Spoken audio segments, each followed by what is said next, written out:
महाराज जी, क्या हम अशुद्धि अवस्था में राधा कृपा कटाक्ष स्तोत्र का फोटो कॉपी करवा के पढ़ सकते हैं या नहीं?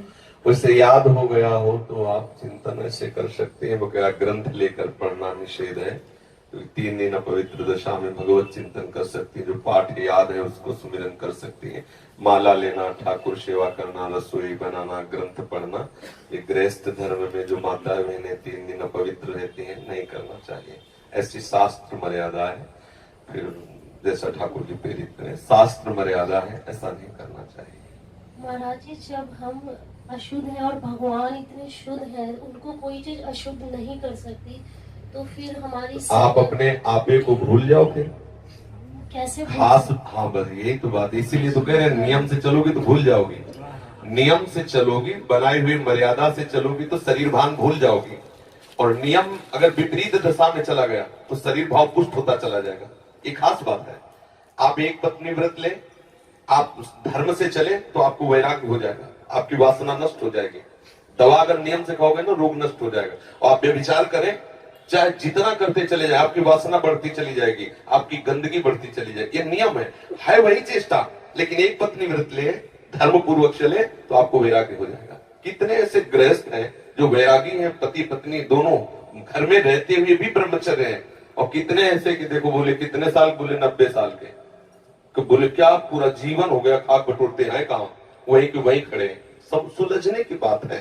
तो इसलिए हम पहले शास्त्र आज्ञा पालन करें तो परम पवित्र प्रभु हैं और हम उनके परम पवित्र अंश हैं, ये बात समझ में आ जाएगी। और जो शरीर अपवित्र है उससे हमारा राग खत्म हो जाएगा। अभी शरीर अपवित्र है, शरीर अपवित्र है तो हमारा भाव भी अपवित्र है, क्योंकि हम शरीर से युक्त हैं।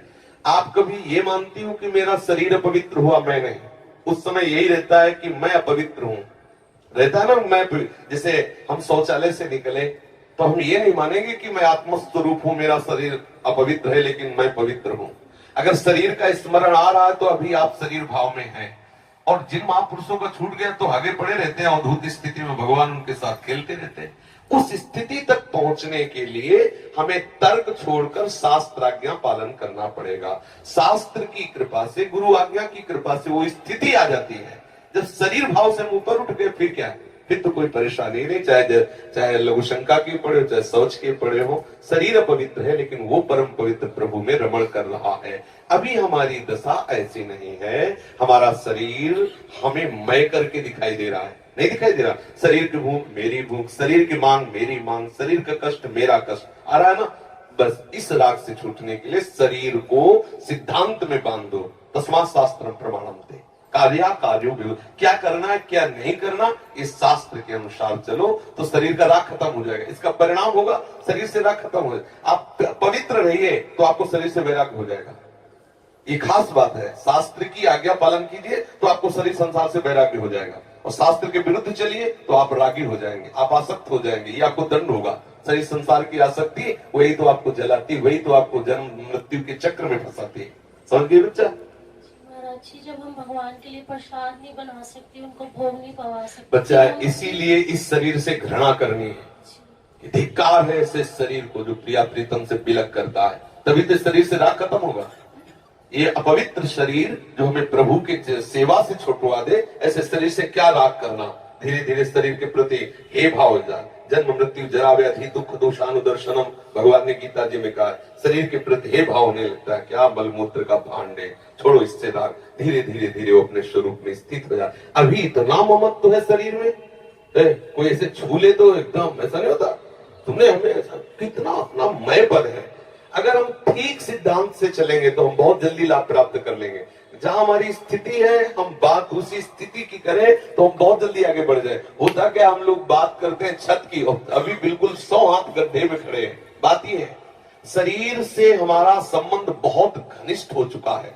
इतना हो चुका है कि शरीर से हम संबंध किए, ये शब्द भी गलत है। मैं ही शरीर हूं ऐसा है। आप देख लो, कभी दर्पण में तिलक लगाते समय सोचा कि शरीर के मस्तक पर तिलक रचना कर रहे हैं? नहीं।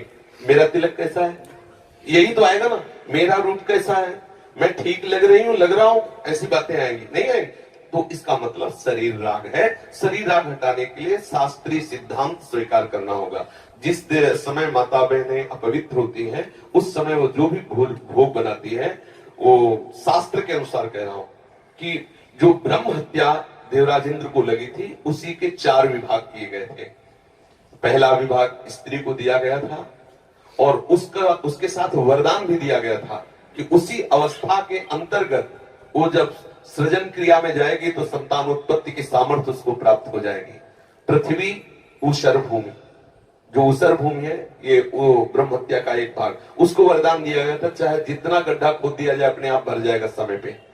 वृक्ष की गोंद जो निकलती है वो ब्रह्म हत्या, और उसको वरदान दिया काटने पर भी पुनः आप हरे भरे हो जाओगे, मतलब समय आने पर आप वृक्ष रूप धारण करो। और जल में फेन बुदबुदा काई, ये ब्रह्म हत्या के 4 भाग के। और जल को आशीर्वाद दिया गया कि कभी भी कहीं भी पवित्रता होगी तो आप उसमें सम्मिलित होगे, जल छिड़को, आचमन करो, जल के द्वारा पवित्रता। ऐसा 4 वरदान भी उनको अलग अलग दिए गए और उनके लिए विधान भी किया गया है। देवराज इंद्र को जब ब्रह्म हत्या लगी थी तो शास्त्र में मर्यादा चली आ रही है, अगर इसका हम पालन करेंगे तो शरीर से वैराग्य हो जाए।